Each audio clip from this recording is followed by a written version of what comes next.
Vamos a seguir nuestro estudio de la confesión. Estamos estudiando el capítulo 5 acerca de la divina providencia. Entonces, vamos a ponernos en las manos del Señor y luego vamos a continuar con este estudio. Oremos.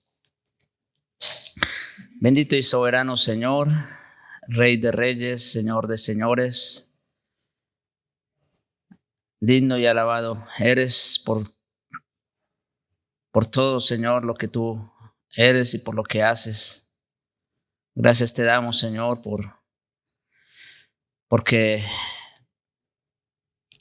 tienes a bien, oh Dios, amarnos, y lo hiciste de tal manera que diste a tu propio Hijo, Señor.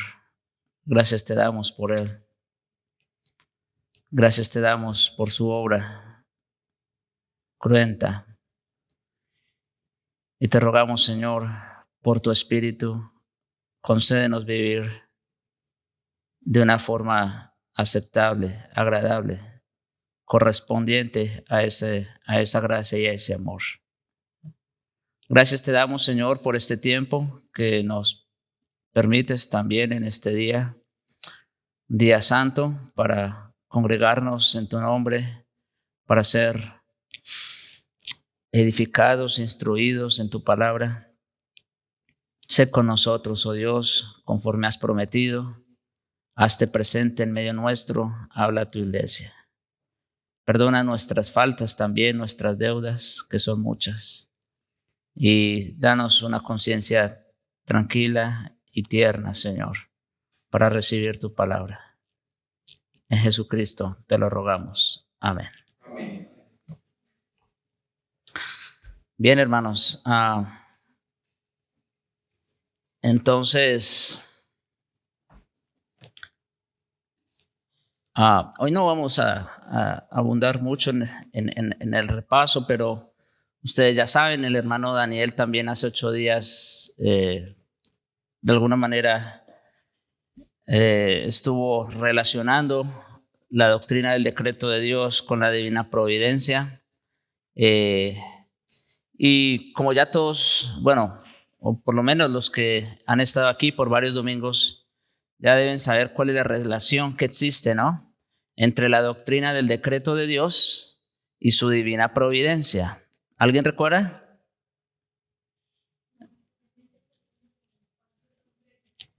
Exacto. Muy bien, hermano. La divina providencia es la forma a través de la cual Dios lleva a cabo o cumple su decreto, ¿no? Lo que Él ha planeado desde antes de la fundación del mundo. Y ahí pues ya hemos visto varias cosas, ¿no? Su naturaleza, su fundamento, etcétera, su esencia. Hace 15 días, nosotros tocamos el hecho del pecado con relación a la providencia en el párrafo 4. Y decíamos, o dice la confesión, el poder omnipotente, la sabiduría inescrutable y la bondad infinita de Dios se manifiestan en su providencia, hasta tal punto que su consejo determinante se extiende aún hasta la primera caída y a todas las demás acciones pecaminosas, ¿verdad? Algunos pudieran preguntar, ¿por qué, si Dios sabía que Adán iba a pecar, por qué lo permite? En fin. Pero lo que vamos afirmando aquí es que ciertamente su providencia se extiende, ¿verdad? O su consejo determinante o su decreto se extiende aún hasta la primera caída, y no solo la primera caída, que es la de Adán, sino la de todos los hombres, a todas las acciones pecaminosas, tanto de los ángeles como de los hombres. Y eso no por un mero permiso, se hizo esa aclaración. No es solamente Dios permitiendo una u otra acción pecaminosa, no, es Dios ordenándolo. O sea, por ejemplo, si hablamos de la caída en el Edén, no solamente fue que Dios lo permitió, no, es que Él así lo decretó. Él así lo ordenó para su mayor gloria, como vimos esa vez, las cuales sapientísima y poderosamente limita, asimismo ordena y gobierna de múltiples maneras para sus santísimos fines. Sin embargo, de tal modo que la pecaminosidad de las acciones de ellos procede solo de las criaturas y no de Dios, aunque Dios es el que las decreta, el que las ordena, el que las establece. En realidad, ¿quién es el culpable de pecar? La criatura. La criatura, porque sencillamente Dios no está ejerciendo ninguna acción, ¿verdad? O alguna fuerza sobre la criatura. La criatura actúa libremente, ¿no es cierto? Y ahí vimos algunos casos. Bueno, entonces esa vez hablamos de la soberanía o afirmamos más bien, afirmamos su soberanía por un lado, ¿no? Vimos ahí varios textos y también afirmamos su santidad, que si bien Dios es quien ordena y quien establece las acciones pecaminosas, sin embargo, Él es santo. Él no tiene relación alguna con el pecado. Y yo creo que eso ya nos quedó claro, ¿verdad? A la luz de los textos que vimos en aquella oportunidad. Bien, hermanos, eso fue lo que vimos. Aquí tengo otra diapositiva, pero no creo que vamos a verla, porque pues es un poco más de lo mismo. A ver si avanzamos un poco más. Y es la soberanía y su soberanía y santidad ilustradas. O sea, aquí lo que tenemos en estos textos es cómo de una misma situación podemos ver tanto su soberanía como su santidad a la vez en un mismo evento, ¿no? Por ejemplo, solo rápidamente por poner el ejemplo de David, en segunda de Samuel 24, dice que Dios incitó a David a hacer un censo, y en Primero de Reyes dice que Satanás incitó a David, ¿no es cierto? Entonces, y no solo eso, sino que vemos que Dios ciertamente se enojó con David por lo que hizo. ¿Y cómo lo sabemos? Porque luego mandó castigo. Ustedes recuerdan la historia, ¿no? Estoy solamente recapitulando. No es en Primero de Reyes, es en Primero de Crónicas 21, el texto paralelo. Pero el punto es cómo Dios, por un lado, ordena que David haga el censo, pero por otro lado, se disgusta con David por haber hecho el censo. ¿Por qué? Porque él lo hizo en su orgullo, ¿no? En su arrogancia, en su vanagloria. Y obviamente eso desagrada al Señor. Eso solo como ejemplos, como digo, ahí tenemos otros, pero no vamos a verlos. Hoy vamos a pasar al párrafo número 5 del capítulo 5, que dice de la siguiente manera: el Dios sapientísimo, justísimo y clementísimo. Yo sé que está un poco extenso y por eso la letra no se ve mucho, sobre todo los que están atrás. Bueno, quizás sí tienen mejor vista que yo. Dice, el Dios sapientísimo, justísimo y clementísimo a menudo deja por algún tiempo a sus propios hijos en diversas tentaciones y en las corrupciones de sus propios corazones. Noten, este párrafo, el párrafo anterior habló de el hecho del pecado en general, como un todo. Habló del hecho del pecado en relación con la providencia, pero aquí es más puntual o más específico. Aquí está hablando de quiénes, del pecado de sus hijos. Aquí ya está, el círculo se cerró, ¿no es cierto? Está hablando del pecado de sus hijos. Y esto es sumamente interesante, hermanos, este tema que vamos a ver el día de hoy, porque muchas veces yo creo que sí podemos preguntarnos, bueno, ¿por qué simplemente Dios no nos quita el pecado y se acabó el problema? ¿No es cierto? Fácil. Bueno, eso es lo que vamos a ver precisamente. Otra vez, el Dios sapientísimo, justísimo y clementísimo a menudo deja por algún tiempo a sus propios hijos en diversas tentaciones y en las corrupciones de sus propios corazones a fin de disciplinarlos por pecados anteriores o para revelarles la fuerza oculta de la corrupción y el engaño de sus corazones, para que sean humillados y para llevarlos a una dependencia de Él más íntima y constante, para su apoyo de Él, y para hacerlos más vigilantes contra todas las ocasiones futuras de pecado y para otros fines santos y justos. Por consiguiente, todo lo que ocurre a cualquiera de sus escogidos es por su designio, para su gloria y para el bien de ellos. No hace mucho, creo, le comentaba a un hermano, es increíble cómo Dios, no nosotros, pero cómo Dios aún se vale del pecado para santificarnos. ¿Sí? Ciertamente. Y es lo que estamos viendo aquí. Todo, por consiguiente, todo lo que ocurre a cualquiera de sus escogidos es por su designio, ya saben, porque Él así lo ha planeado, para su gloria. Todo es para su gloria, por supuesto, incluyendo el pecado de sus hijos, y para el bien de ellos. Bien. Entonces, ¿qué vamos a hacer? Esta vez voy a hacer la dinámica un poco diferente. Normalmente les pongo el subtema y le pongo textos de apoyo, ¿verdad? Está bien. Pero esta vez voy a cambiar un poco, va a ser un poco distinto.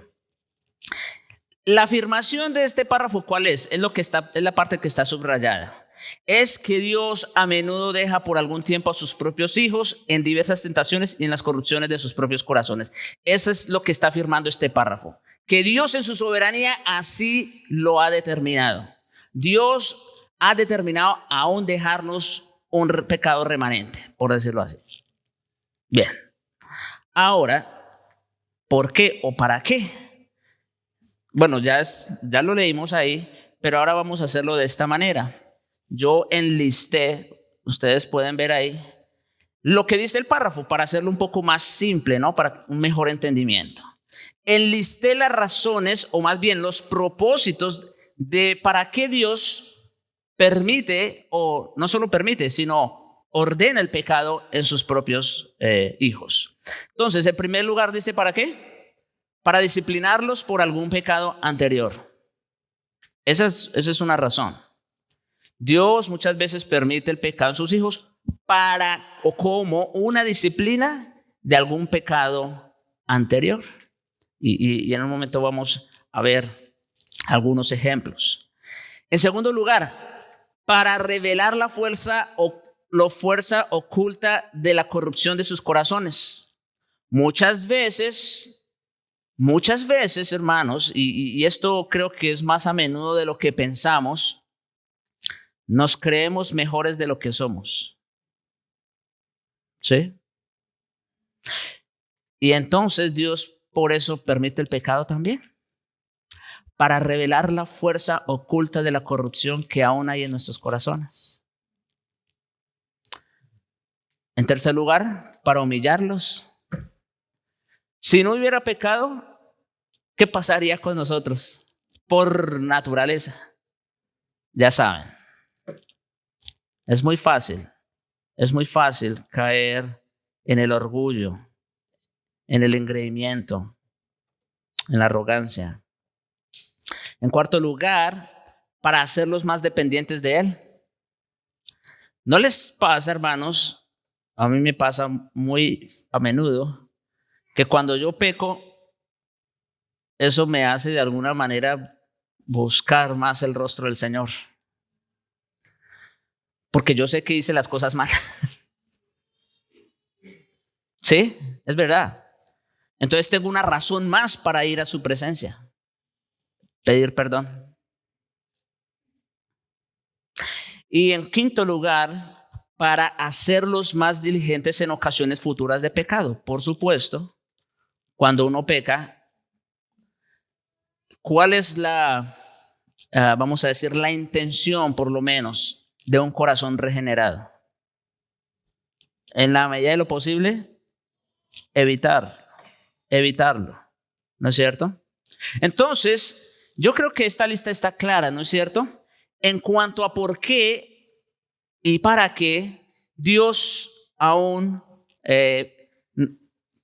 ordena, como les digo, no solo permite, sino que ordena el pecado en sus hijos.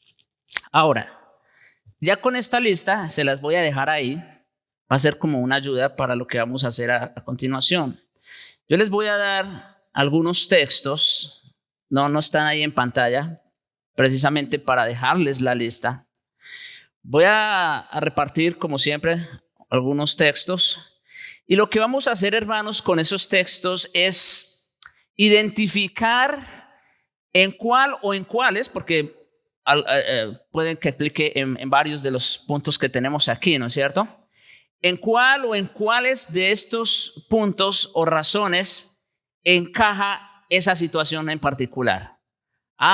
Esta situación encaja en el primero porque Dios lo hizo para disciplinarlo por algún pecado que había hecho. Bueno, puede ser. O lo hizo para humillarlo. También puede ser. Entonces, vamos a ver, ¿ok? Así que quiero que presten mucha atención a las lecturas que se van a hacer, hermanos. Ustedes mismos tienen Biblias, pueden ir a los textos, como digo, para que podamos identificar en cuál de estas situaciones encajan. Ok, entonces vamos a empezar, Fanor. Ayúdenos con segundo libro de Samuel, segundo de Samuel 24:1. Así, sencillo. Segundo de Samuel 24:1. Raúl, si nos ayudas con segundo de Crónicas 32, segundo de Crónicas 32, versículos 24 al 26. 24 al 26.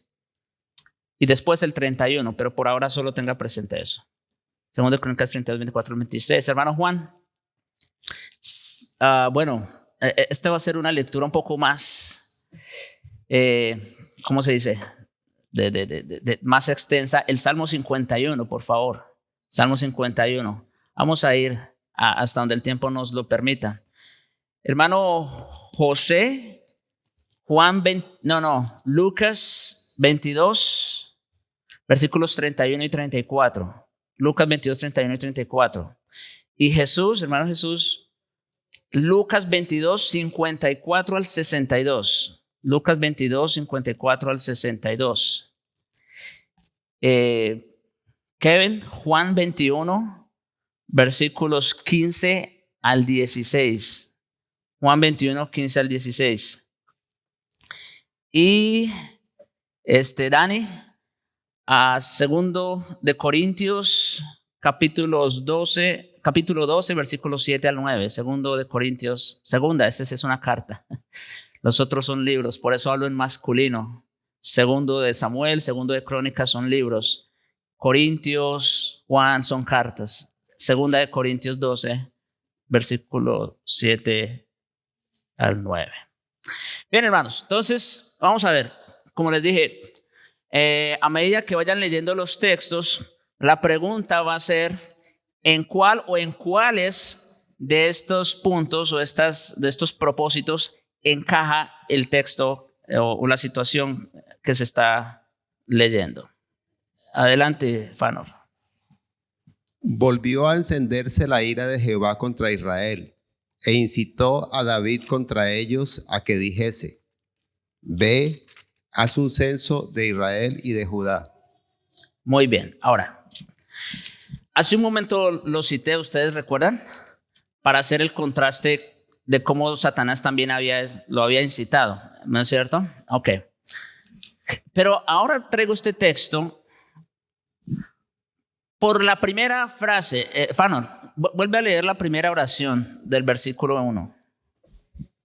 Volvió a encenderse la ira de Jehová contra Israel. Hasta ahí. A veces pasamos muy por encima de esa frase y solamente decimos, el texto está diciendo que Dios incitó ahí. Sí, pero esa frase es muy importante. Volvió a encenderse la ira de Jehová contra Israel. Ahora, noten que aquí está hablando antes de que David censara al pueblo, ¿sí se dan cuenta? O sea que lo que viene después del censo, eso es aparte, eso es otra cosa. Pero aquí está hablando antes del censo. Y dice que ¿qué? Que la ira de Jehová se encendió contra Israel. Pregunta, una pregunta sencilla, que ustedes tienen la respuesta. ¿Por qué razón se enciende la ira del Señor? ¿O qué hace que Dios se encienda en ira? Una sola palabra, pecado. Eso es lo que enciende la ira del Señor. O sea que, oigan esto, o sea que esto de que Dios incitó a David para hacer un censo, lo cual también fue algo pecaminoso, vino como resultado ¿de qué? ¿De qué?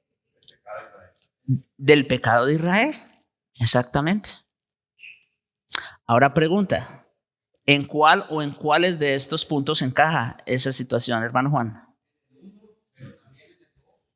En el 1 dice, para disciplinarlos por algún pecado anterior. Exactamente. Dios usó este pecado de David para disciplinarlos por otros pecados anteriores. Muy bien. ¿Y cuál más dijo? Para revelar la fuerza oculta de la corrupción en sus corazones. Bueno, también, por supuesto, aplica el texto. David, ustedes, bueno, no vamos a leer todo el texto, pero ustedes saben que Joab, por ejemplo, en el verso 3 dice, Jehová respondió al rey, añada Jehová tu Dios al pueblo 100 veces tanto como son, y que lo vea mi señor el rey. Mas, ¿por qué se complace en esto mi señor el rey? Versículo 4, pero la palabra del rey prevaleció sobre Joab. En otras palabras, de alguna manera, independientemente de quién haya sido Joab, pero quiso mostrarle que lo que él le estaba haciendo era malo. Pero David no lo vio así. Él todavía no lo vio, sino hasta después, obviamente, ¿no? Para hacerlo más dependientes de él en el caso de Para hacerlo, ok. Esa es otra. 1.300.000 en total. Entonces el pecado fue dejar de confiar en Dios. Es correcto. Eso también es verdad. Muy bien. Muy bien. Para una mayor dependencia de él. Perfecto. Sí.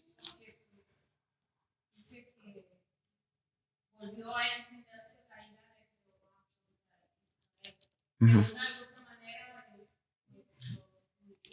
Bueno, podemos decir que Dios humilló a David en el sentido de que, bueno, como estaba diciendo ahorita el pastor Ricardo, David quería ver cuántos hombres tenía para confiar en sí mismo, en su fuerza, lo que tenía, ¿verdad? Dios de alguna manera está diciendo, David, esto no es con fuerza, no es con ejército. O sea, en ese sentido lo humilló, ¿no es cierto?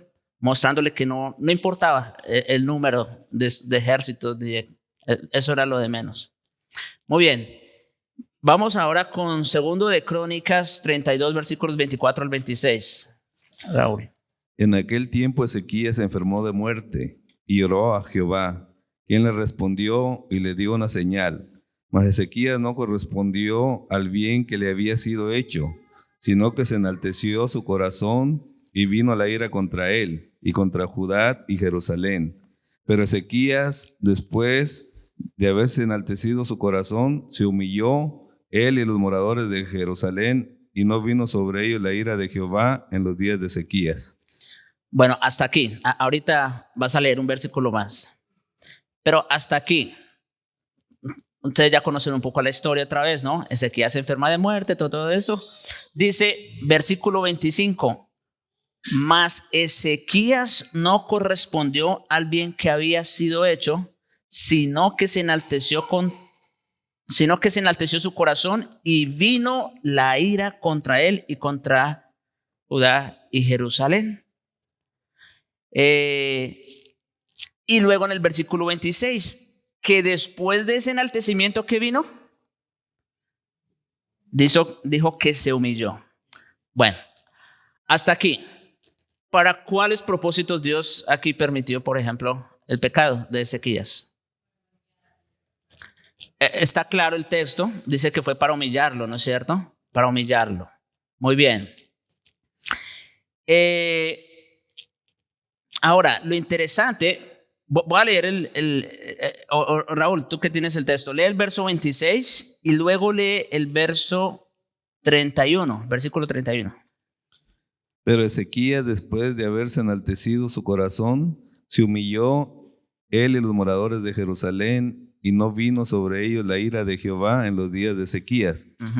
31. Mas en lo referente a los mensajeros de los príncipes de Babilonia, que enviaron a él para saber del prodigio que había acontecido en el país, Dios lo dejó para probarle, para hacer conocer a todo lo que estaba en su corazón.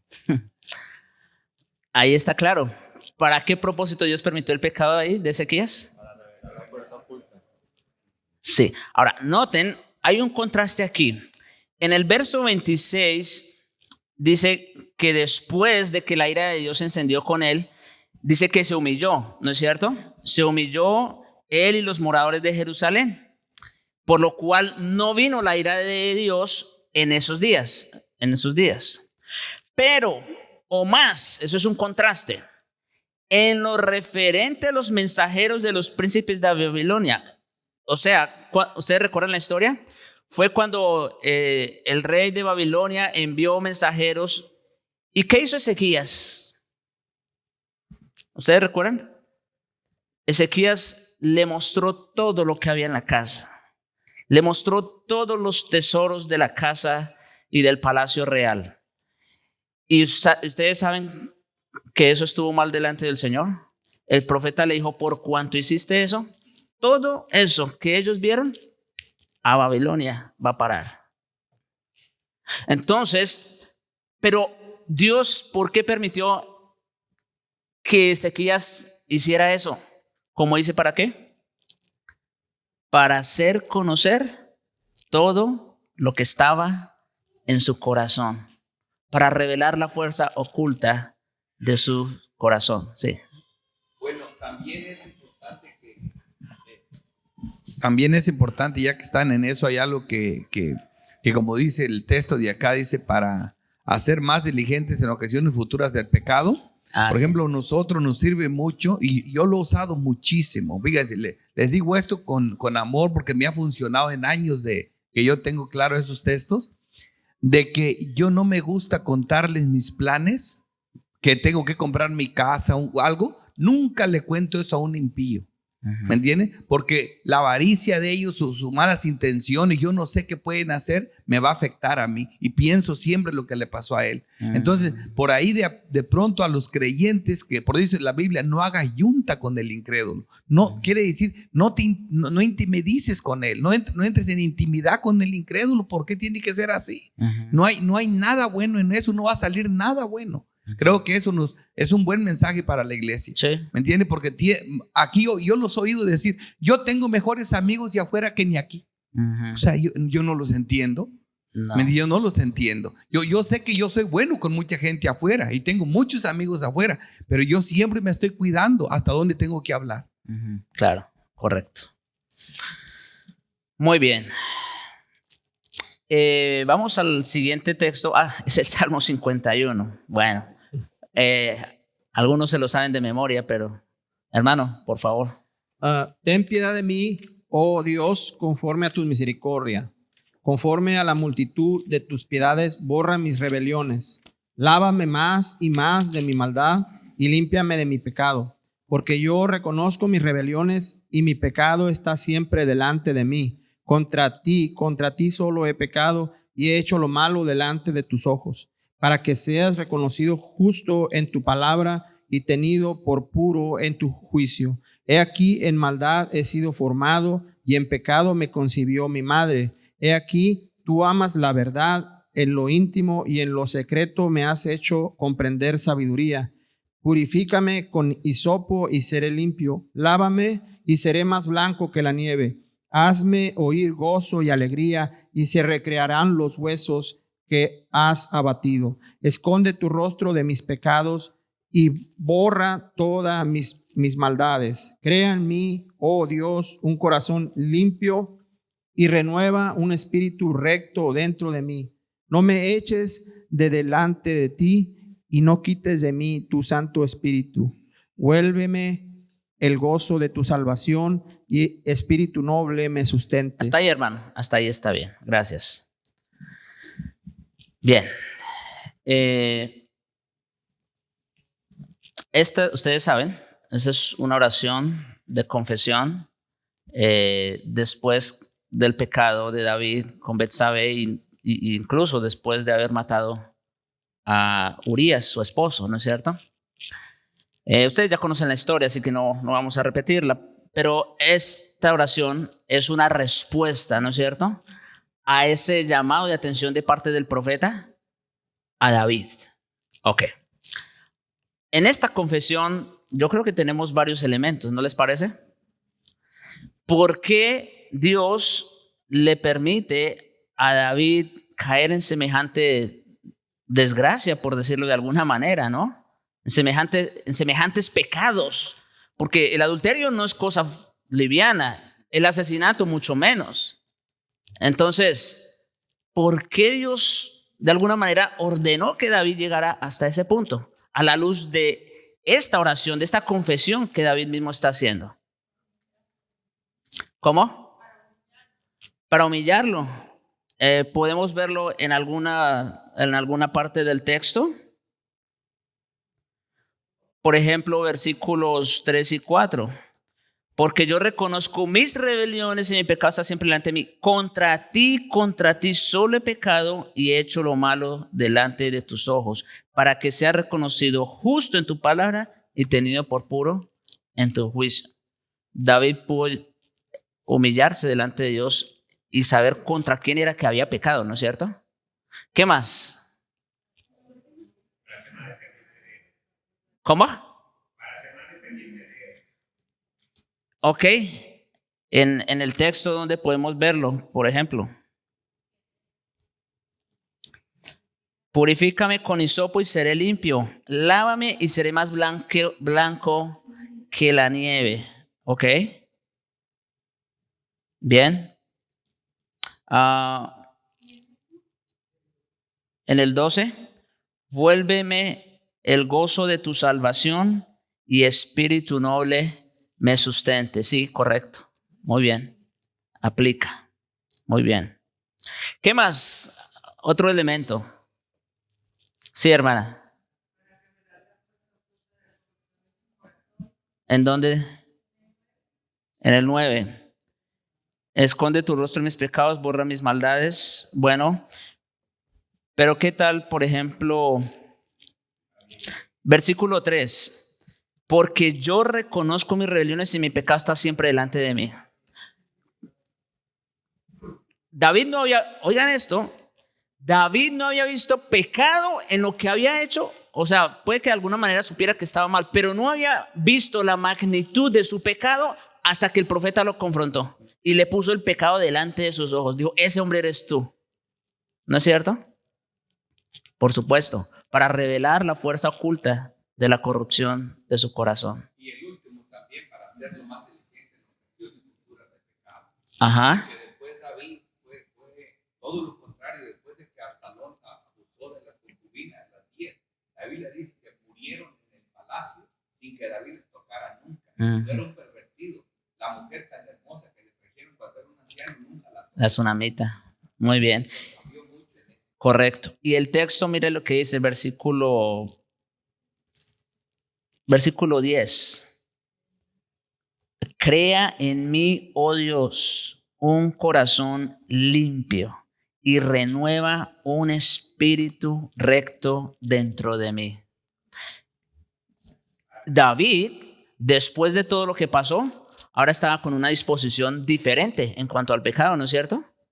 Ahora le está diciendo, Señor, yo quiero que seas tú el que me des un corazón nuevo con pensamientos nuevos. Dice, renueva un espíritu recto dentro de mí.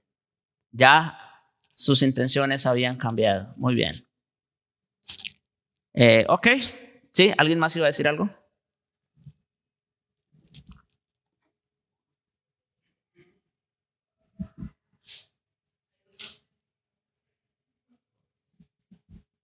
¿No? ¿Ya? Ajá, sí, es lo que estaba diciendo también el hermano Pastor Ricardo, para hacerlos más diligentes en ocasiones futuras, correcto. Muy bien, hermanos, ya vimos ese texto. Ahora vamos a ir al Nuevo Testamento, vamos a ver un caso bien interesante, ustedes también lo conocen muy bien. En Lucas capítulo 22, versículos 31 al 34. Dijo también el Señor: Simón, Simón, he aquí Satanás os ha pedido para zarandearos, como a trigo. Pero yo he rogado por ti para que tu fe no falte. Tú, una vez vuelto, confirmarás a tus hermanos. Él le dijo, Señor, dispuesto estoy contigo solo a la cárcel. No solo a la cárcel, sino también a la muerte. Y él le dijo: Pedro, te digo que el gallo no cantará hoy antes que tú niegues 3 veces que no me conoces. Ok, ahora, mire cómo es otra vez el verso 31. El Señor le dijo: Simón, Simón, he aquí Satanás os ha pedido para zarandearos como a trigo. Y el Señor le dice: pero yo voy a impedirlo. No dice eso, ¿verdad? Voy a hacer lo posible para que eso no pase. No, eso no dijo. Simplemente dijo: yo he rogado por ti que tu fe no falte. Y una vez vuelto, pues confirma a tus hermanos. Ok. Quise hacer énfasis en ese aspecto porque es bien importante. Y ya conocen la historia, ¿no es cierto? El Señor le advierte, le dijo: antes que cante el gallo, me habrás negado 3 veces. Pero lo que quiero que presten atención también es lo que dice en el verso 33. En la respuesta de Pedro. Cuando el Señor le advierte que le va a negar, ¿qué le dice Pedro? Señor, yo estoy dispuesto a ir contigo no solo a la cárcel, sino hasta la misma muerte. Ahora, versículos 54 al 62. Y prendiéndole, le llevaron y le condujeron a casa del sumo sacerdote, y Pedro le seguía de lejos. Y habiendo ellos encendido fuego en medio del patio, se sentaron alrededor, y Pedro se sentó también entre ellos. Pero una criada, al verle sentado al fuego, se fijó en él y dijo: también éste estaba con él. Pero él lo negó, diciendo: mujer, no lo conozco. Un poco después, viéndole otro, dijo: tú también eres de ellos. Y Pedro dijo: hombre, no lo soy. Como una hora después, otro afirmaba, diciendo: verdaderamente también éste estaba con él, porque es Galileo. Y Pedro dijo: hombre, no sé lo que dices. Y enseguida, mientras él todavía hablaba, el gallo cantó. Entonces, vuelto el Señor, miró a Pedro, y Pedro se acordó de la palabra del Señor que le había dicho: antes que el gallo cante, me negarás 3 veces. Y Pedro, saliendo fuera, lloró amargamente. Bueno, a la luz de esta historia, ¿por cuáles razones, con cuáles propósitos Dios permite y ordena la caída de Pedro?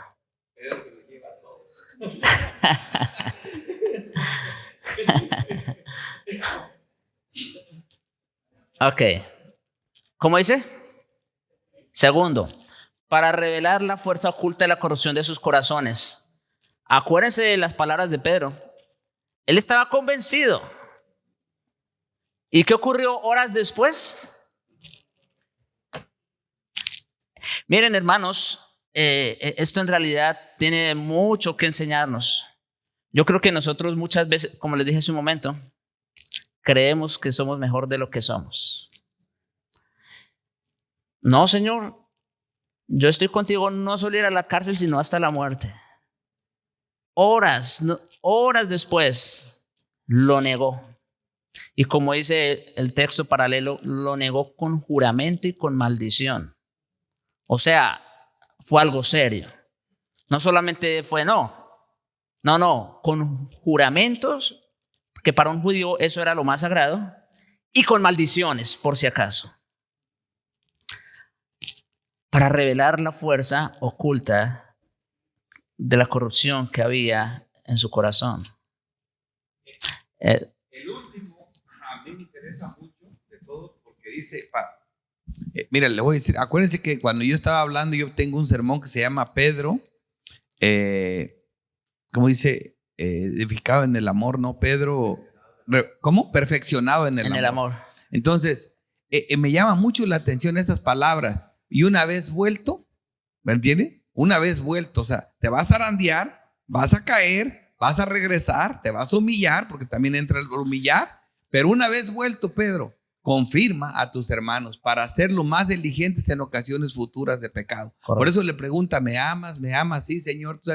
Ok, confirma a mis hermanos, apacienta a mis hermanos. Dios quería asegurarse por ese pecado de que de verdad lo amara. Con amor ágape, no con el amor del hombre, que no confíes en ti. Mire, ese texto, bueno, quizás ya no se va a leer, el de Juan 21, porque pues es lo que estamos hablando ahorita. Es cuando el Señor le llama a Pedro y lo confirma 3 veces, ¿no es cierto? Ahora, yo creo, no estoy convencido en realidad, que el Señor permite y ordena la caída de Pedro porque yo creo que Pedro era un hombre muy orgulloso. ¿Y qué pasa? Bueno, y aún así después vemos cómo Pedro cae, ¿no? Cómo Pablo tiene que exhortar a Pedro en Gálatas. Porque él de alguna manera otra vez estaba siendo arrogante con los gentiles, o les estaba diciendo, no, ustedes también tienen que hacer lo que hacemos nosotros los judíos. Entonces en Pedro se ve que había mucha arrogancia y mucho orgullo. Entonces el Señor le permite a Pedro, y de alguna manera le ordena esta caída para revelar esa fuerza oculta que en su corazón, para que él no se envaneciera contra sus hermanos. ¿Ven? Para que él no se pusiera o no se enseñoreara sobre la grey, como luego Pedro mismo va a decir en una de sus cartas, para que no se enseñoreara de la grey. Y obviamente eso tiene que ver con el 4, para hacerlo más dependiente del Señor, con el 5, para hacerlo más diligente en ocasiones futuras de pecado. Todo tiene que ver. ¿Ve? Pero cómo es, y por supuesto para humillarlo. Como dice el verso 62, y Pedro saliendo fuera lloró amargamente. Yo me imagino, porque en el verso 61 dice, entonces vuelto el Señor, mire, a veces digo, wow, pues obviamente Él es el Señor, ¿verdad? Pero Jesús, en el momento más crítico de su vida, justo horas antes de su muerte, o sea, uno tiene un familiar enfermo o en un hospital y uno no deja de pensar en eso, pues la situación lo conmueve a uno, ¿no es cierto? El Señor Jesucristo estaba a escasas horas de ser crucificado. Él ya lo sabía. Él ya lo sabía. Y mire cómo en el versículo 61, en lugar de pronto, bueno, ¿verdad? Él estaba en el concilio. Porque como dice aquí en el verso 54, lo condujeron a la casa del sumo sacerdote. Y quizás él, en lugar de estar tan centrado en sí mismo, en sus sufrimientos, en lo que iba a pasar, dice en el versículo 61, entonces vuelto el Señor miró a Pedro. En otras palabras, el Señor nunca le quitó la vista a Pedro. Independientemente del contexto, de la situación, de todo el borlote, porque eso era algo grande lo que estaba pasando en ese momento. El Señor nunca perdió de vista a Pedro. Y dice, vuelto el Señor, miró a Pedro. Y Pedro se acordó de la palabra del Señor que le había dicho, antes que el gallo cante me negarás 3 veces. ¿Usted se imagina cómo se sintió Pedro en ese momento?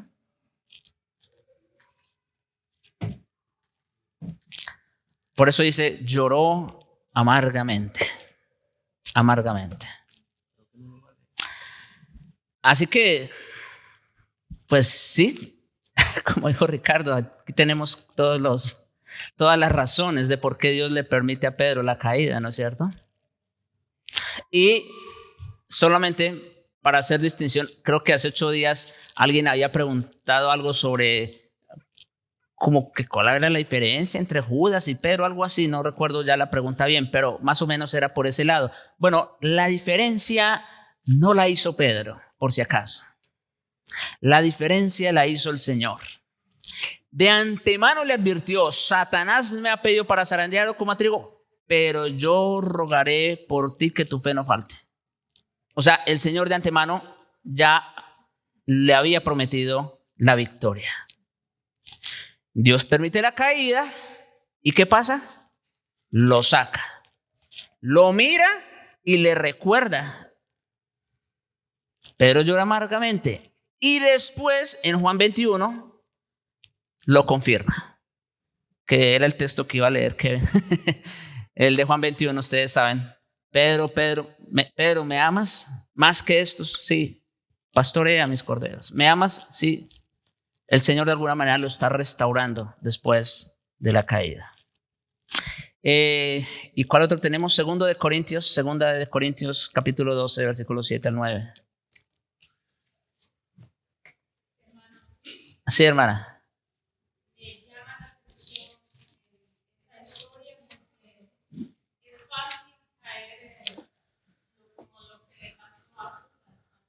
Sí.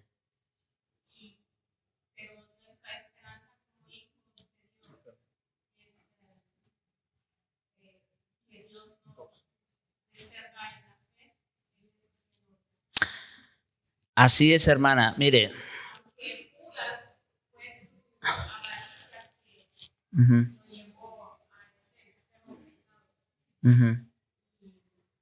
fue Dios que lo hizo, sino su propio pecado. Correcto. Miren, aprovecho para decir lo siguiente. Todos, o sea, por la corrupción de nuestra naturaleza, como estamos viendo, potencialmente somos capaces de hacer cualquier cosa, potencialmente. Ahora, el Señor al que ama preserva. El Señor los guarda. Y si por alguna razón, como vimos ahorita con Pedro, permite algunas caídas como esas, Él mismo se va a encargar de levantarnos también. O sea que, en otras palabras, a un verdadero creyente no le va a pasar lo que le pasó a Judas. Oiga lo que estoy diciendo, no que no pueda pecar o caer en lo que cayó Judas, pero no le va a pasar lo que le pasó a Judas en el sentido de apostatar completamente, que fue lo que hizo Judas. Judas, en lugar de volver al Señor, fue y acabó con su vida. Pensó que de esa manera, pues no se iba a sufrir menos, no sé. En ese sentido, eso no le va a pasar nada a ningún creyente verdadero. Pero si es verdadero, aunque, como dice otro texto, el Señor, juntamente con la tentación, da la salida. Y lo vimos aquí con Pedro. El Señor permite la caída de Pedro, pero luego viene la liberación y la restauración. Definitivamente, eso va a pasar. Y aprendí en una ocasión que Judas no se mató de arrepentimiento, no se arrepintió. Sí. Fue la soga que lo ahogó. Quizás se lo. Bueno, sí, pero ciertamente en Judas hubo remordimiento, vamos a decir. Sí lo hubo. Primero porque fue y tiró las 30 piezas de plata que le dieron. O sea, de alguna manera su conciencia lo acusaba. Y ustedes saben, eso sí lo tienen todos los hombres, que es la ley natural escrita en el corazón del hombre. Judas sintió un cargo de conciencia muy fuerte y por eso hizo lo que hizo. Y por eso terminó de la manera que terminó. Pero en él no hubo nunca un verdadero arrepentimiento, que es diferente. Y obviamente no lo hubo porque ese solamente viene del Señor. Como Pedro, que lloró amargamente. Se acordó de lo que hizo, pero volvió a la comunión con el Señor. Bien, hermano Dani. Y para que la grandeza de las revelaciones no me exaltase desmedidamente, me fue dado un aguijón en mi carne, un mensajero de Satanás que me abofeté para que no me enaltezca sobremanera. Respecto a lo cual 3 veces he rogado al Señor que lo quite de mí. Y me ha dicho, bástate mi gracia, porque mi poder se perfecciona en la debilidad. Por tanto, de buena gana me gloriaré más bien en mis debilidades, para que repose sobre mí el poder de Cristo. Bien. El contexto, otra vez, ustedes saben. Pedro dice, bueno, ya saben, ¿no? Estuvo en el tercer cielo, viendo cosas que no les es dado ver a cualquier hombre, etc. Y entonces, en el verso 7, como dice, y para que la grandeza de las revelaciones no me exaltase desmedidamente, me fue dado un aguijón en mi carne. Un mensajero de Satanás. Ok. ¿Qué pasa, hermanos? ¿Por qué creen que Dios, ahora como dice ahí, me fue dado un aguijón en mi carne? Para empezar, ¿quién ordenó, quién mandó ese aguijón? Dios mismo. Ahora, ¿por qué? Ahora sí viene la pregunta, ¿o para qué? Bueno, antes de eso, ¿cuál? Para humillarlo. Otra vez, para que no me exaltase, ¿qué? Desmedidamente. Para que no me exaltase desmedidamente, o para humillarlo. Y después si viene lo que dijo Rubí hace un momento, ¿para qué? Para hacerlo más dependiente de él. Porque, ¿qué dice el texto? Versículo 8. Respecto a lo cual 3 veces he rogado al Señor. Esa expresión 3 veces... Quizás no sea 3 veces literalmente, pero quiere decir que con insistencia lo hizo, ¿no es cierto? ¿Y cuál fue la respuesta del Señor? Bástate mi gracia. Mi gracia es suficiente, porque mi poder se perfecciona en la debilidad. Entonces Dios, por un lado, quería humillar a Pedro, y yo creo que con razón, porque otra vez, Pablo vio cosas que no le era permitido ver a ojo humano, cosas muy grandes, muy gloriosas, y era muy probable que él se enalteciera. Entonces, por eso, y luego, cuando él le pide que se lo quite, ¿cuál fue la respuesta? Bástate mi gracia.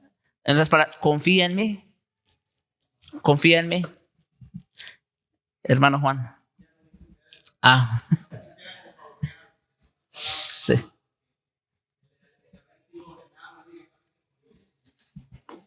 Correcto. Bien, hermanos. El tiempo se nos ha ido. Pero no quería terminar sin decir esto. Así es como termina el párrafo 5. Por consiguiente, todo lo que ocurre, oigan esto, todo lo que ocurre a cualquiera de sus escogidos, y acuérdense, estamos hablando en el contexto de ¿qué? Del pecado en sus hijos. Entonces, todo lo que ocurre a cualquiera de sus escogidos, incluyendo el pecado, es por su designio, ya vimos los ejemplos, porque Él así lo ha ordenado, para su gloria, obviamente, ¿y qué más? Y para el bien de ellos. Pero yo me imagino que él no pudo ver el bien cuando pecó. Después que fue restaurado, entonces quizás pudo ver y entender con qué propósito Dios lo había permitido. Lo mismo podemos decir de David, lo mismo podemos decir de Ezequías, etcétera, de cada uno de los casos que vimos. Y termino, tenía otros textos ahí, pero por lo menos Romanos 8, un texto que todos sabemos de memoria, pero que quizás no le sacamos todo el provecho. En Romanos 8, versículo 28, dice, y sabemos que a los que aman a Dios, todas, no dice algunas cosas, que dice todas las cosas les ayudan a bien. Ahora, cuando dice todas las cosas, ¿qué podemos incluir ahí también? el pecado. Miren mis hermanos, por eso como empecé diciendo, Dios en su soberanía aún se vale del pecado para nuestra santificación. Hermanos, nosotros no sabemos, pero lo que sí les puedo decir es, el pecado de un creyente nunca es para muerte. El pecado de un creyente nunca es para condenación. Nunca. Eso ya no es posible. Como luego lo dice Pablo más adelante en el mismo capítulo 8. ¿Quién podrá separarnos del amor de Dios? Nada ni nadie, ni siquiera el mismo pecado. Aunque, claro, por ahí se van a levantar algunas voces por ahí, como dice en el verso 33, ¿quién acusará a los escogidos de Dios? Cuando pecamos, ¿qué se levanta dentro de nosotros? Luego, una voz que nos acusa, ¿no es cierto? Ahí está el acusador. Primero nos tiende la trampa y después viene y nos acusa. Sí, eso es verdad. Pero dice, ¿quién acusará a los escogidos de Dios? Dios es el que justifica. Y justificados por la fe, tenemos paz para con Dios. Así que el pecado de un creyente, estoy hablando de un creyente verdadero, nunca es para muerte, nunca es para condenación. Obviamente, esto tampoco es un pasaje para que sigamos en el pecado. Porque como dice Pablo, y ya con esto termino, Romanos 6:1, después de que ha dicho que donde abundó el pecado, sobreabundó la gracia, Pablo dice, ¿qué pues diremos? O sea, aquí, ¿no? El opositor. Bueno, si ese es el caso, dediquémonos a pecar, como quiera, ya el pecado nuestro no es para muerte. Oiga lo que dice Pablo. ¿Qué pues diremos? ¿Perseveraremos en el pecado para que la gracia abunde? En ninguna manera, un no rotundo. No. Eso no es posible. ¿Por qué? Por la sencilla razón de que los que hemos muerto al pecado, ¿cómo viviremos aún en él? Mis hermanos, si eso ha sido una realidad en nosotros, oigan lo que les digo. Un verdadero creyente era alguien que estaba en una condición de muerte espiritual. Eso es verdad.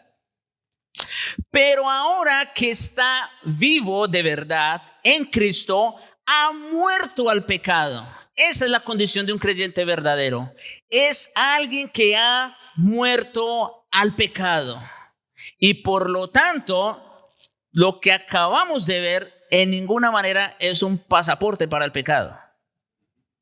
Todo lo contrario, si realmente somos creyentes, vamos a aborrecer el pecado.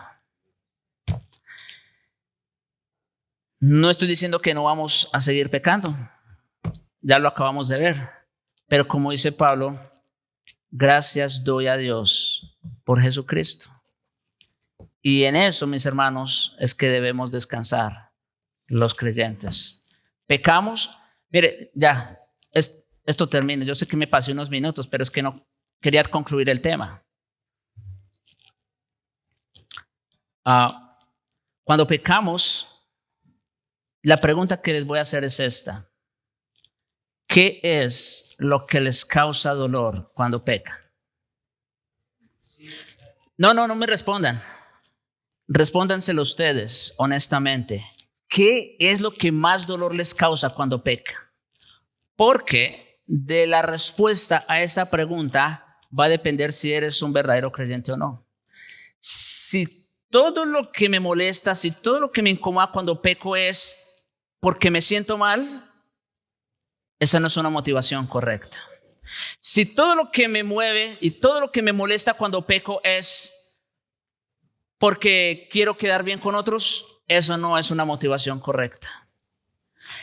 La motivación correcta es como la que tuvo David en el Salmo 51. Contra ti solo he pecado. En otras palabras, es porque realmente nos damos cuenta de que hemos ofendido al Santo Dios. Y cuando nos ponemos debajo de la cruz, con mayor razón, porque podemos reflexionar y decir, ¿cómo yo, sabiendo lo que sé, cómo puedo seguir haciendo aquello que mató a mi bendito Salvador? Esa es la motivación por la cual el creyente verdadero se entristece, porque de alguna manera lo ve como una ofensa, no solo contra Dios, sino contra aquel que dio su vida por él. Vamos a dejar hasta aquí, hermanos. El tiempo se nos fue. Si quieren podemos charlar después. Oremos. Padre nuestro, gracias te damos por este tiempo que nos has dado para reflexionar, meditar en torno a tu palabra en este tema tan importante, Señor. Porque si hay algo, Señor, que nos caracteriza a todos aquí, por lo menos los creyentes, es que tenemos una lucha continua con el pecado.